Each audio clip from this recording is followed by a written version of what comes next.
Hi, my name is Emma Lepage, and today I'm going to be telling you about my observation with Miss McNulty Mann at Miriam Cherry Street Elementary School.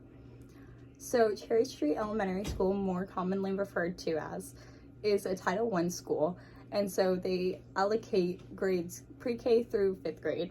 And they are a feeder school, which means kids will go to Jinx Middle School and then Bay High School in their district area, so that's where they're located at and within Bay County. So the mission statement is celebrates academic excellence in a safe, friendly, nurturing environment and value the emotional and educational well-being of each individual. They inspire and equip all students to be a community leader and long life learner. So I really found that indicative whenever looking throughout my observations, because I really wanted to find schools that I felt fostered my needs and values. And I feel like them being able to cater to these children in situations that are unwanted is something really commendable. So I really wanted to work with educators that have that kind of passion. So I also, Miss McNulty was my theater teacher in high school, so I knew that her teaching style was really commendable, and I knew I could learn a lot through her, especially in an environment such as this. So what types of diversity do we see in Miriam Cherry Street Elementary School? Well, 15 to 20% of each class that Miss McNulty teaches identifies as ESC and or has an IEP generally, or generally another 10% on top of that have 504 plans. So there's definitely a lot of work that is allocated whenever choosing lesson plans for these students, because she does see the whole school.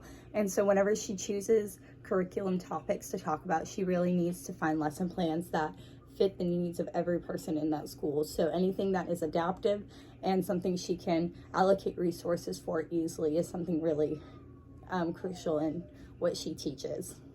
About 30% of the students have an RTL. 15% of the students identify by their parents as homeless.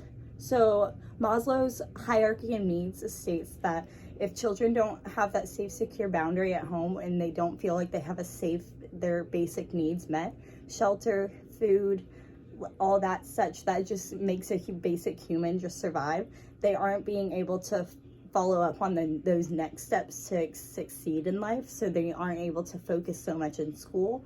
And so that really shows an issue in this classroom, because 15% of students within Cherry Street are identified as homeless. So she really needs to have patience within her classroom whenever she may experience disruptive behavior, so in sorts, because it may just be that students' basic needs aren't being met at home. And so we really need to be passionate with our students. 100% of their school qualifies for free or reduced lunch, which simply means that a majority of their school, roughly 70%, has proven to be below the income threshold to receive free lunch. And so this just shows the disparity within the school income of the parents and children attending the school. Greater of 60% of the students identify as a minority race, with most of the students being Black, roughly 40%, and 10% identifying as Hispanic. How has the student demographic of the classroom/school changed over the past 5 years? So as you may know, we did experience a Cat 5 hurricane in 2018. So that definitely displaced that school, because as though they didn't close down, surrounding schools around them did. And so that had an influx of students who just experienced home tragedy, are relocating, all this as such, and they're needing to adapt to a new environment. So that has also impacted that school. And a few years prior, the storm in Millville Elementary School was closed. It was a failing school that couldn't really bring up their scores, and so that also impacted their influx of students. As well as COVID also affects the school learning environment, with parents wanting to keep their kids home. So that really fluctuated their student population, because it would have kids being drawn in and drawn back out for online learning and such.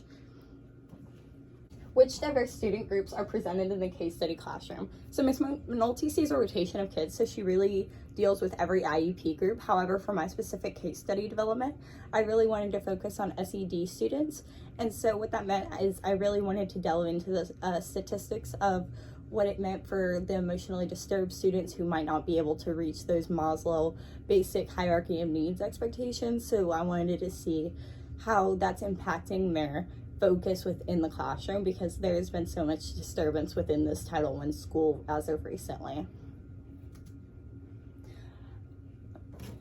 A child with serious emotional disabilities should have emotional or social functioning which prevents the child from receiving reasonable educational benefits from general education. Students with serious emotional disabilities are diverse learners with needs of areas of social skill training, emotional regulation training, depression management, behavioral supports, just a list of supports that are needed that a student with more stable home environment may not need.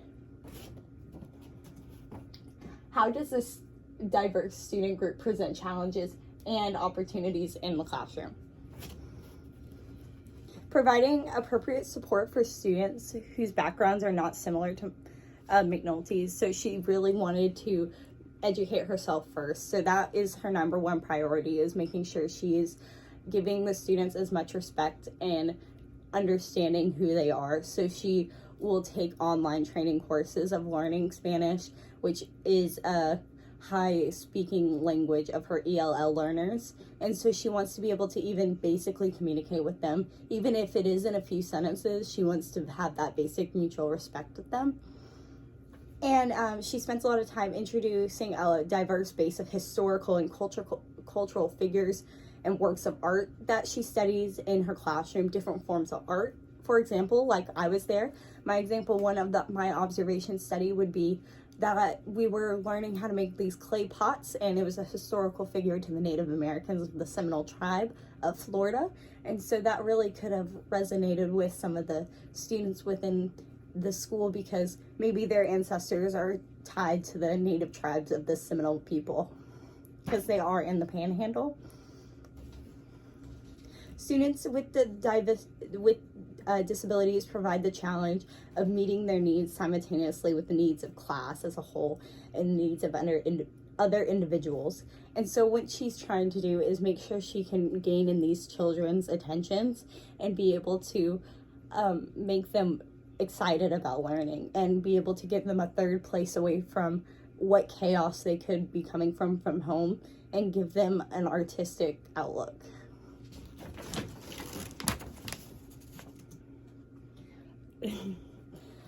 Okay, so mental health and behavioral needs of students are a major factor in her school, and she works hard to make sure there are calm areas. For example, in her room there was a lot of tacticular items such as fidget spinners, and she has a calm area. She did find that a calm corner wasn't enough because she does experience more irregularly disturbed children in her practice. Therefore, she needs to have more areas to accommodate these needs. And that's one use we see of her being able to accommodate her space towards her students, is she saw that just the calm down corner wasn't working, so she adapted towards her students' needs and made it more of a calming space in general, as well as introducing those extra spaces as well.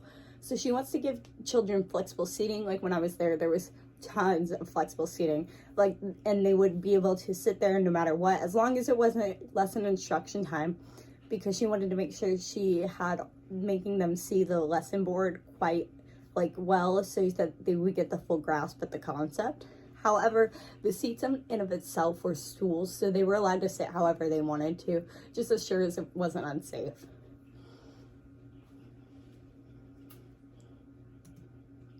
Okay. What school and district resources are available to assist with SED students? Okay, so there is a triad team of mental health professionals on campus at Cherry Street who assist with egregious outbursts as well as regular preventative support. So this means that she can just give a call on her phone and that they will be on their way ASAP.